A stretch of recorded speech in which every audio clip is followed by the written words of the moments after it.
So I made a video about the black community boycotting the Asian community because of what happened with Rick Chow. And let me just say that a lot of the comments on that video were asking why I would be talking about black business when I'm not black. Yes, that's very obvious. I'm not black. But what's going on within society affects everybody. So I'm gonna fucking speak on it, whether you fucking like it or not. Because if we didn't speak about it, you'd be complaining about that. How come you're not talking about that? How come you're not raising hell about this? And if we talk about it, it's stay out of our fucking business. Like I said, this is happening within society, so it affects everybody. So we're gonna speak on it. You can't just fucking pick and choose. And I'm still gonna say it, both sides are acting petty. You know, how are you gonna blame a whole group of people because of what one fucking guy did? Look, I love the fact that this white man is speaking up. If you go to the comment section of that video, you'll start to see Asians cursing him, telling him all sorts of words like, you don't have a say in such matter. Why are you actually speaking about it? I love when somebody speaks up when the truth is out there for them to see. I'm not denying the fact that a couple of Asian creators have not spoken about this. I'm not denying that fact. But I love it when somebody says something that doesn't really concern them and speak the truth directly. The truth is, the white man is fully aware that it's a black man that fought for equality. It's a black man that, look, it's true. This is just something that is true. It's a black man that has been fighting for all these things, right? And to see a white man with sense of humanity, to see how the black man is being treated, despite the fact that the ancestors have fought for all these benefits you're getting and you're treating them badly, it's crazy, right? It's something that shouldn't even be accepted in the first place. And that's why the Asian boycott has been trending. Look, the truth is, if it was just a community of people that is boycotting these Asian businesses, I can tell you for a fact that it wouldn't go up to like 2 months. But the number of people that are speaking up about this is just because they have noticed this trend over and over again. I cannot deny the Rick Charles case has aggravated the whole situation. I cannot deny it. But the truth is, it's because of people's experiences on a daily basis. But more of these clips will explain exactly what I'm saying. I just thought about something and I looked at the statistical data surrounding it. The average dollar stays in the Asian community for 28 days. It circulates throughout the Asian community, meaning that it goes from one Asian to the next for 28 days, making it the longest rotation of money within a community of people out of all the races in the United States. They beat out Caucasian Americans, they beat out Latino Americans, they beat out Native Americans. It was the Asians. They kept their money to themselves for 28 days. And you know how long black people keep their money within their community? 6 hours. What? 6 whole hours. A dollar stays within a black person's hand and goes to another black person before it leaves our community. So you see, the reason why they are mad that you are deciding not to patronize their businesses is because you are essentially doing exactly the very same thing that they have been doing. And it's been successful for them. It has helped them. It has helped their kids go to colleges and become scholars. It has helped their businesses to expand. And what has it done for us? But keep... Look, this is a very interesting point this woman has brought up. Imagine money staying within your community for 28 days. Do you know how crazy that is? Some of them will tell us it's a skill and they're doing it because they want to save up, they want to protect their own. What's wrong if we blacks decide to do it? That's the question. What's really wrong if we turn to do the same? I don't have a problem with you doing that. We don't have a problem with you doing that. Just allow us do our thing, right? Just allow it. If you don't want it, then act right. Don't act the way. Don't stop complaining about the fact that stop daring us that we cannot do without you, because this skill we could easily get it. It's not a problem of saving. We could easily patronize our own, making sure that this dollar moves from one black man to another to another and back to us. That's exactly it. But let's get more clips. You cannot understand Asian American history without understanding Black history.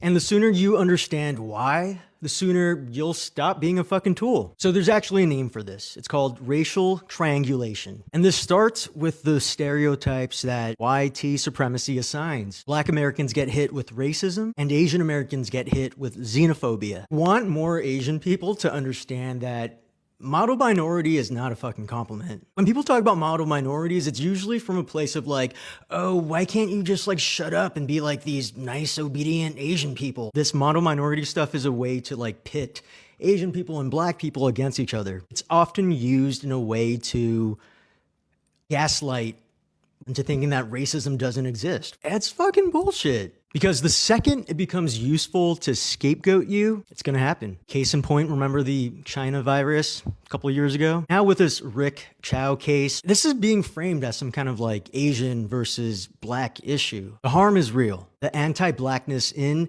Asian communities is real. I am not excusing it, but I think we also need to ask who's benefiting from this dynamic? Who is benefiting when our communities are beefing with each other? The more I dig into this, the more I'm starting to see that it's not random, it's systemic. And I'm gonna speak directly to my fellow Asian Americans. If you believe that, oh, maybe if I just obey the status quo and be a good boy, I'll be accepted. No, stop being a fucking tool. Conditional acceptance is not acceptance, it's control.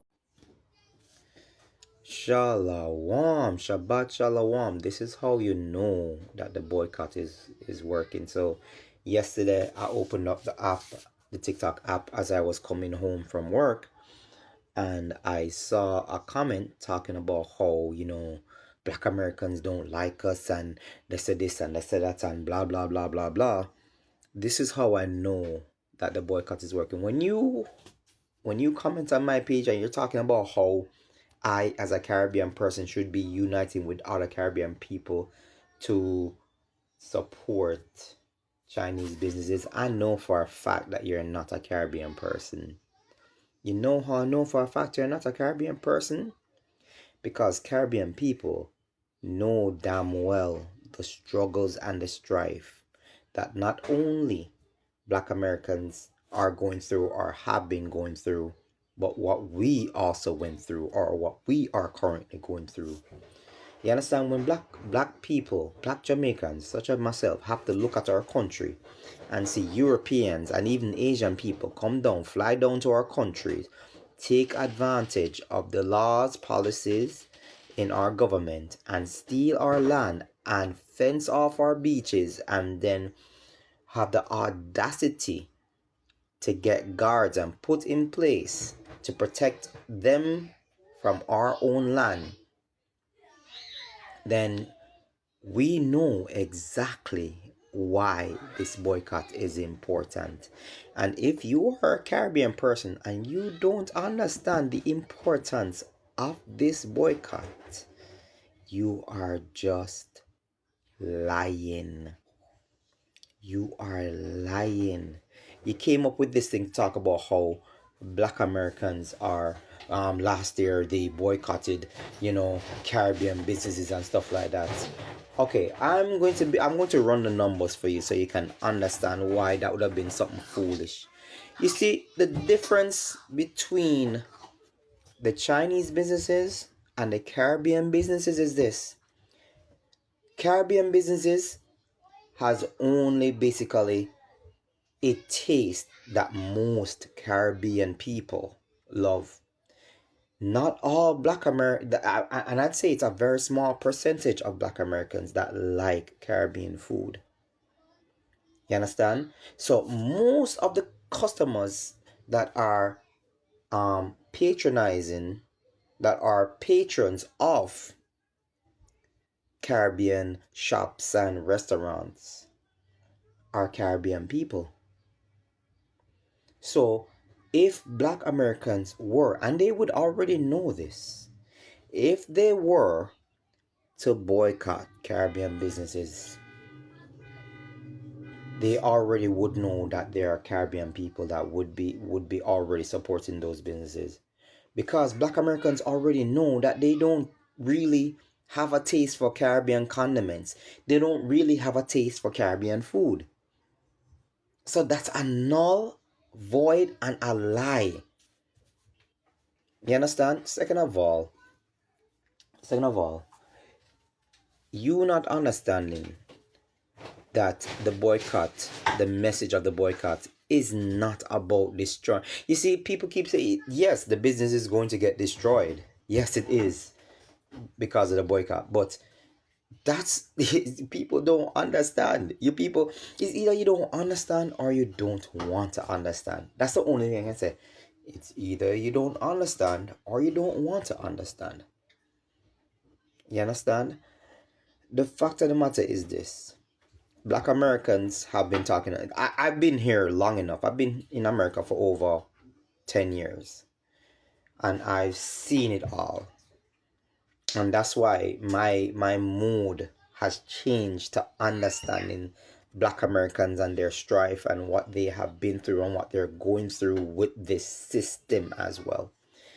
If you can sit there and talk the talk and whatever it is and try to divide as best as you can, which I think you feel horribly at, it's just not working. You understand? It's just not working. If you can look at me and pretend like you don't understand why this boycott is happening, then maybe you shouldn't even have an opinion on it in the first place. You shouldn't. You shouldn't have an opinion on it in the first place. Because this boycott is not about destroying businesses. That is a collateral effect of the boycott.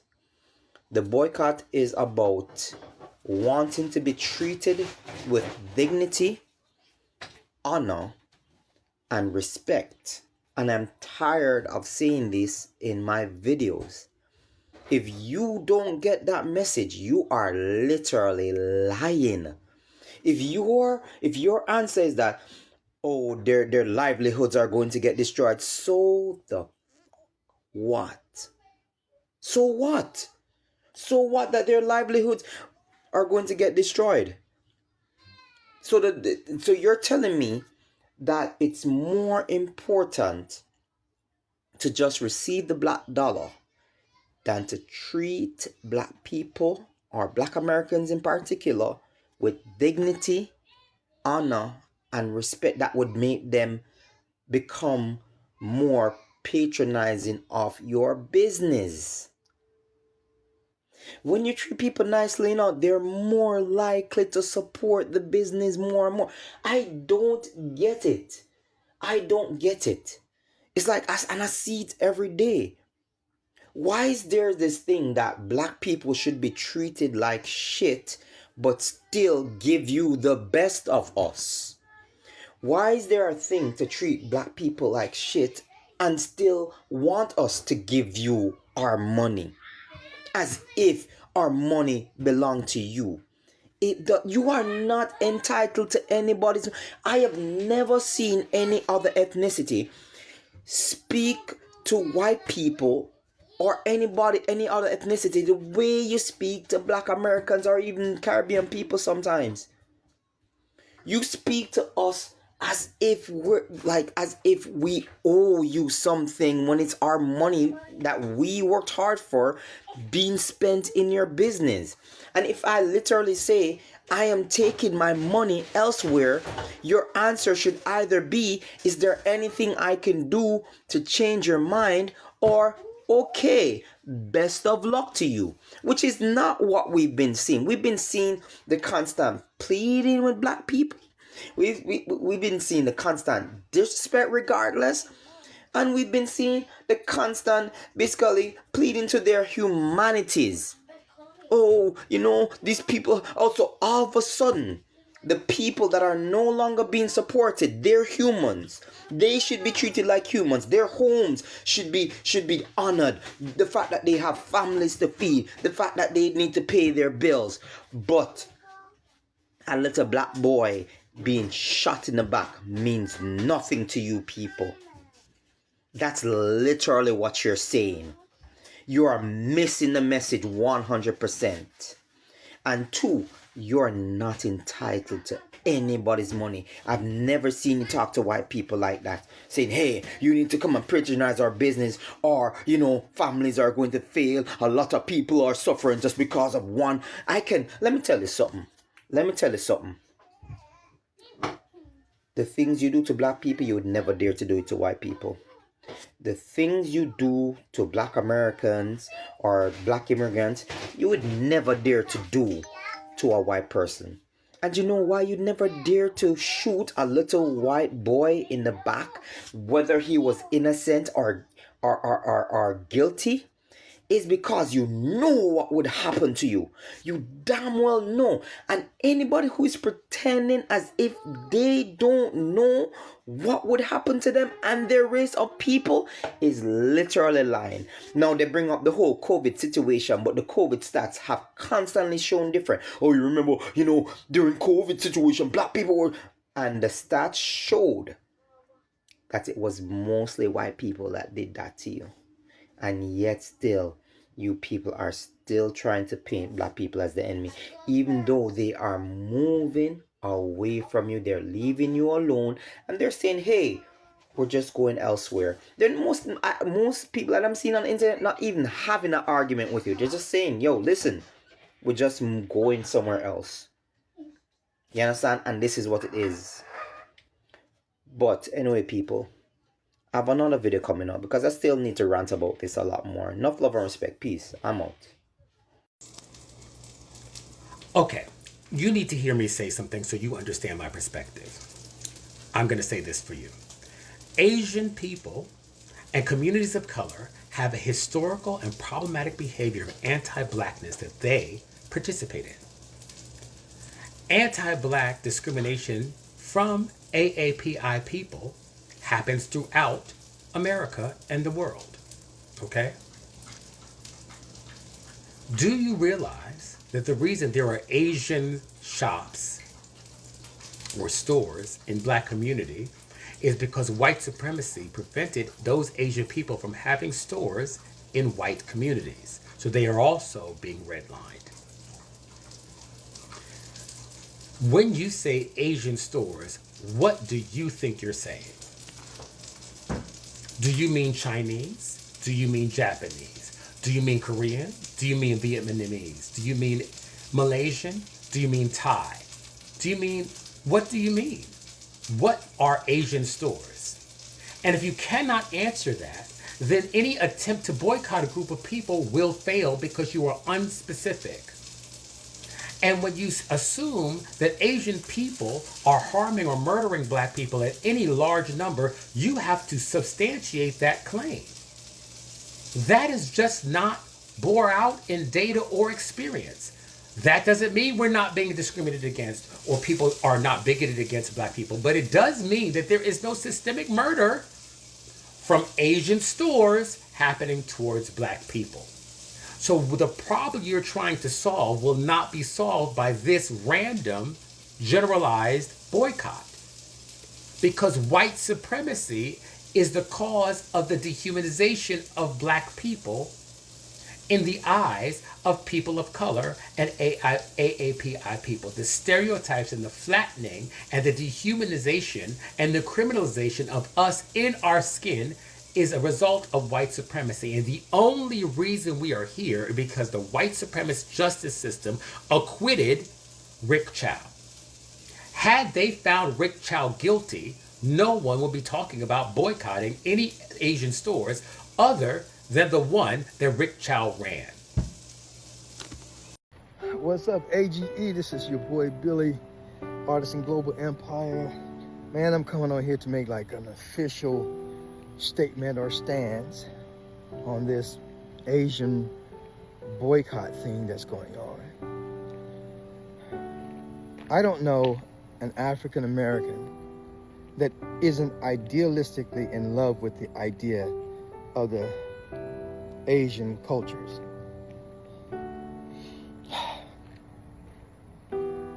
But for this purpose in time, I'm gonna have to stand with the African American people on this boycott thing.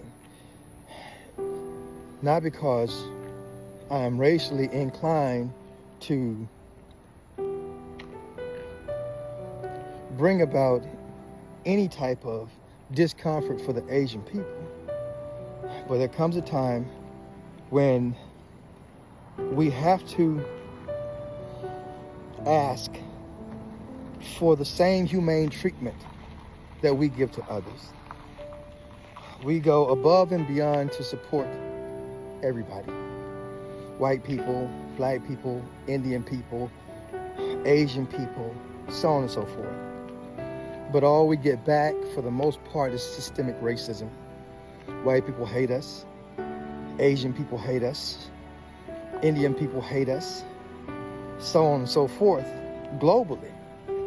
And we still, smile and kiss asses and take it on the chin, receiving all types of disrespect, all types of dishonor, being treated worse than third-rate citizens, being called like niggers by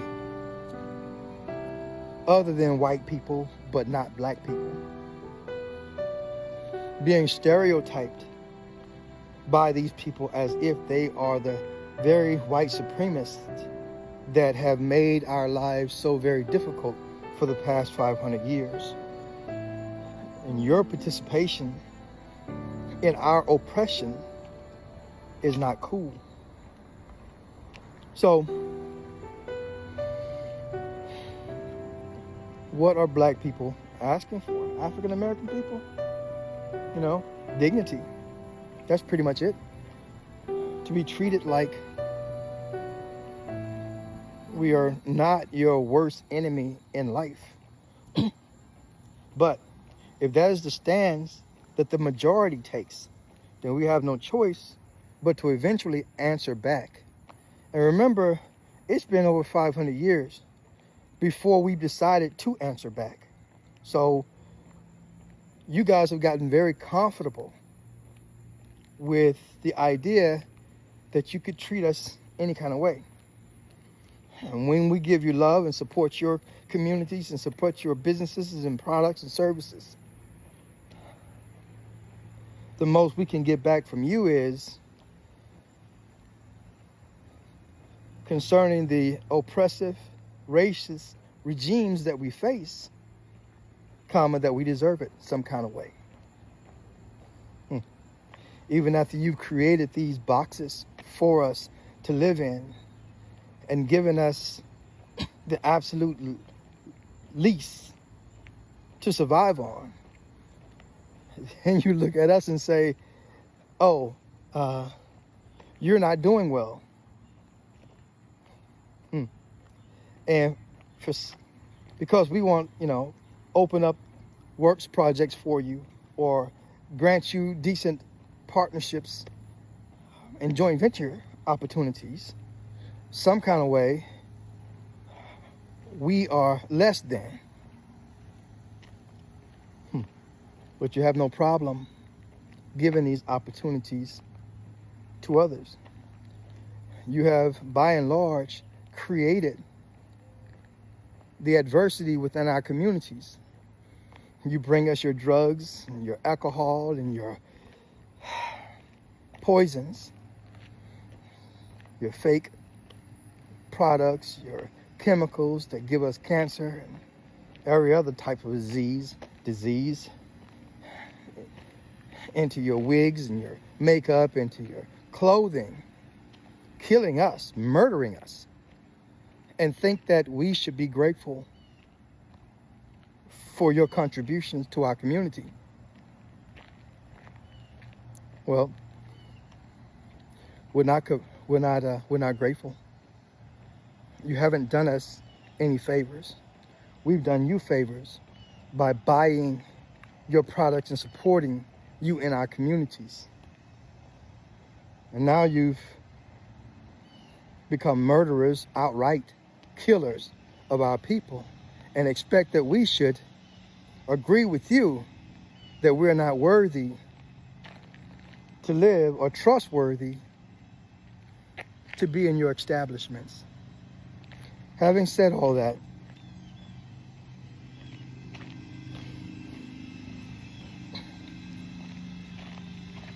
all we've ever wanted from all races was dignity, to be treated like anyone and everyone else.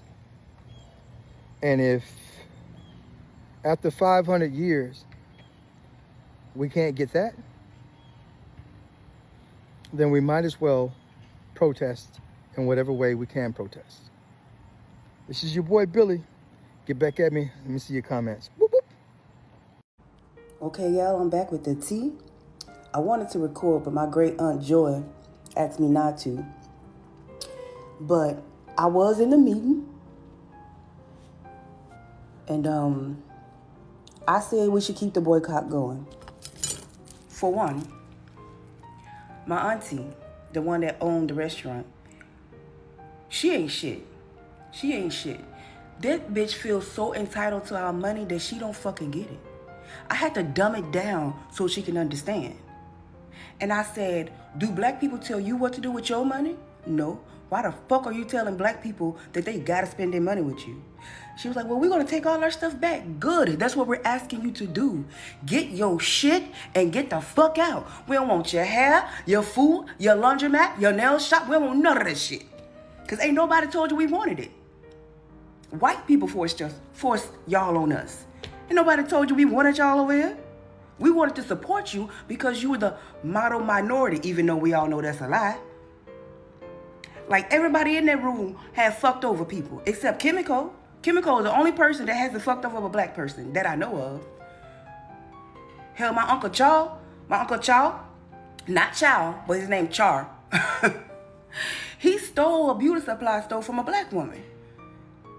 And I'm talking about legally. He had the vendors not sell her no more products.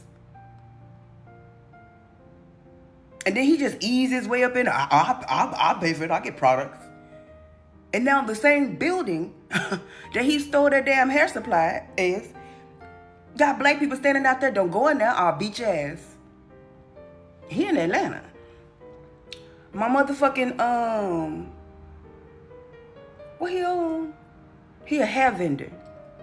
He talks about, well, what I'm gonna do with all this hair? Shove it up your ass. Because I promise you, black people don't care. Y'all can't be following us around the store, murdering our children, and doing all this stuff, and then expect us to keep spending our hard-earned dollars with you. No, enough is enough, and we tired.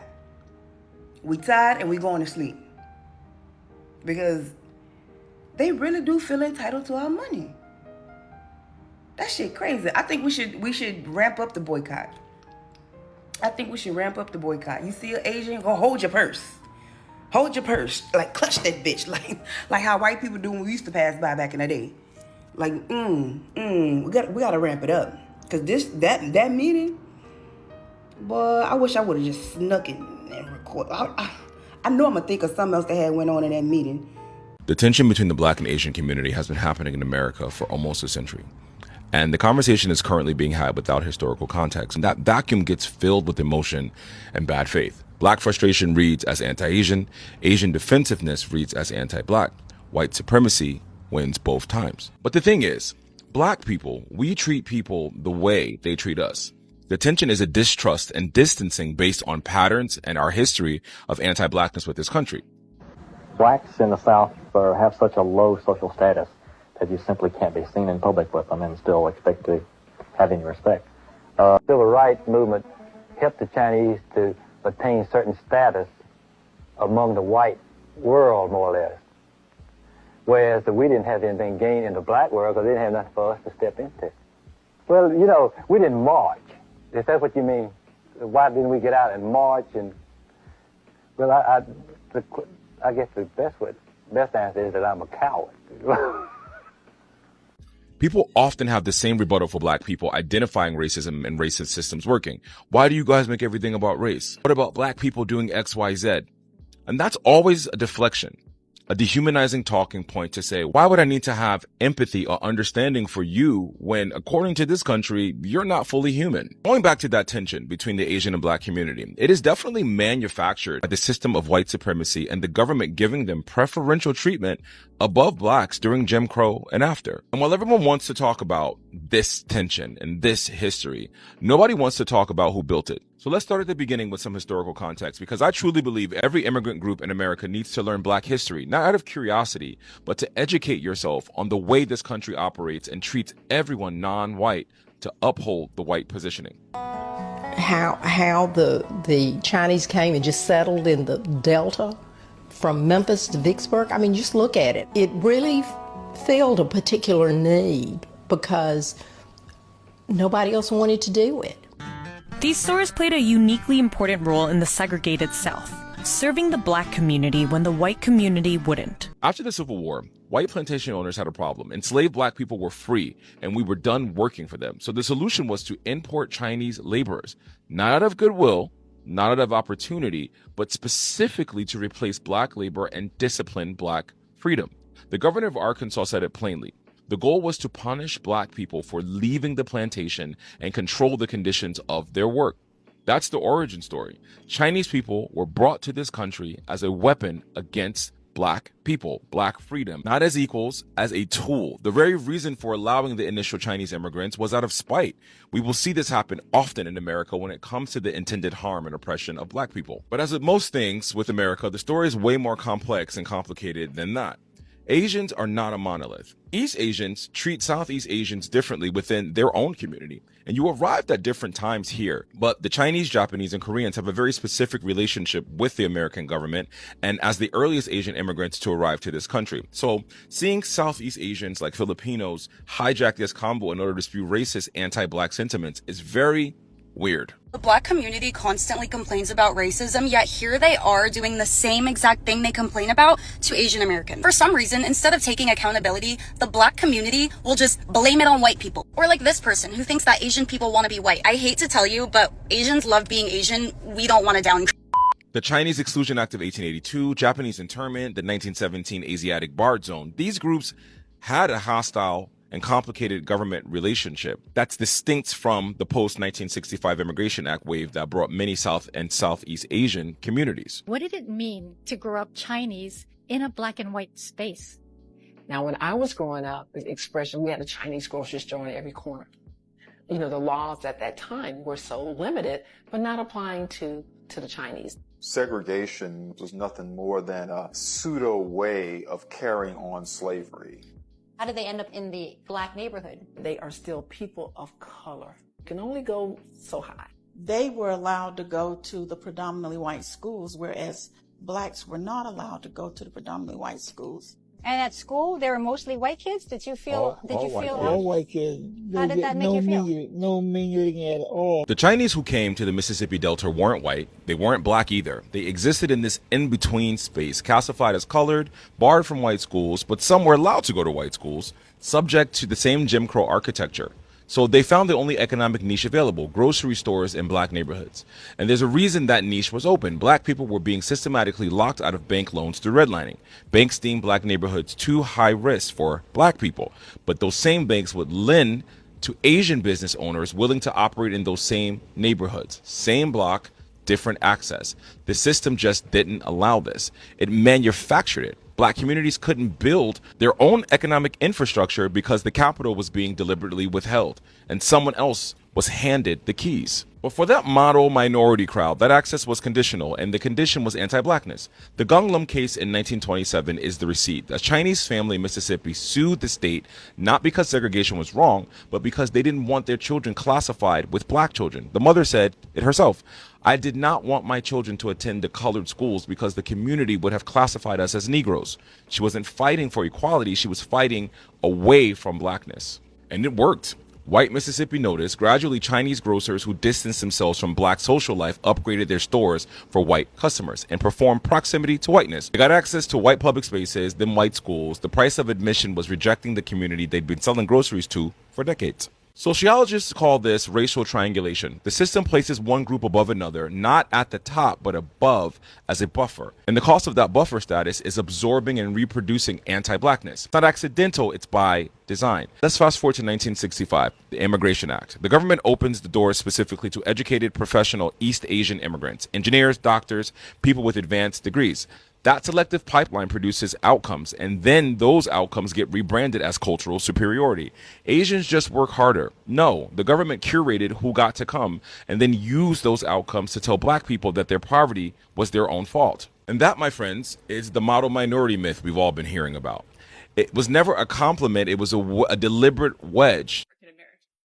Sadly, government policymakers and media outlets do not want to acknowledge that Black on Asian violence is a problem. And racial resentment is at the root of the problem. This resentment is well explained by the middleman minority concept. Immigrants who occupy a low barrier niche in the economy like retail, and via punishing work schedules and self-sacrifice, ascend from poverty to prosperity, often within one generation. Middleman minorities have faced violence throughout history because native populations of lower status feel entitled to the same outcomes. Right now, in 2026, we're watching people who don't know any of this history fight each other on the internet. A hurt black community with every reason for distrust, and an Asian community, particularly East Asian, that genuinely doesn't understand how their positioning was constructed. Meanwhile, Southeast Asian communities, Vietnamese, Hmong, Cambodian, Laotian, Filipino, who came here as refugees displaced by American wars, whose economic outcomes look nothing like the East Asian professional class, are getting lumped into success narrative that was never built for them. They're also dealing with colorism and hierarchy inside their own broader community. And I say all of that to say, all of it serves the same system that built the tension in the first place. The friction between the Black and Asian communities is not a natural one. It was engineered through capital, through law, and through mythology. The only way out of it is the thing the system fears the most: both communities understanding exactly how we got here. Asians, however, took on the embedded anti-blackness that was being proliferated throughout the South and the country as they aspired to whiteness. This history needs to be taught and spoken about. And I always say, every immigrant group in America needs to be extremely educated on Black history and understand how the evilness of this government will do anything to anyone not white in order to preserve white supremacy. Stay Black, stay blessed. The truth is, this boycott is working. This boycott is uniting blacks. Look at the number of black creators who are hanging out around each other. Look at the number of black people who are patronizing each other, traveling from places just to meet up and patronize each other. In fact, what I would love you guys to do at this point in the video is leave a comment in the comment section what your business is about, probably what it says. Let us get to help support each other. And I love how the Caribbean man you watched in the video explained it perfectly. There's only one race that they don't distinguish. For example, you see a Caribbean man, a black man, you see an African man, you won't know whether this person, you won't be able to tell if this person is this or is that. But if you see a Chinese man, you're gonna know. You see a Japanese man, you're gonna know. You will be able to differentiate. That's why they racially profile us, and that's the reason why we are easily uniting. It's so easy. We have a common goal here. We want that disrespect to end. And it needs to end. I love the fact that Asians are waking up. They are seeing the movement. It's growing. And they are like, okay, we have to do something about it.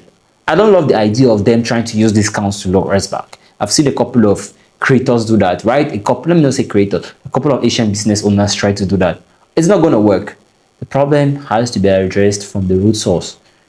Stop the racial profiling. Stop the beast. Stop, the disrespect of black people. That's it. Thank you for watching. If you love content like this, please do also subscribe to my YouTube channel. Give this video a like, leave a comment in the comment section, and I will see you in another one, guys. Bye bye.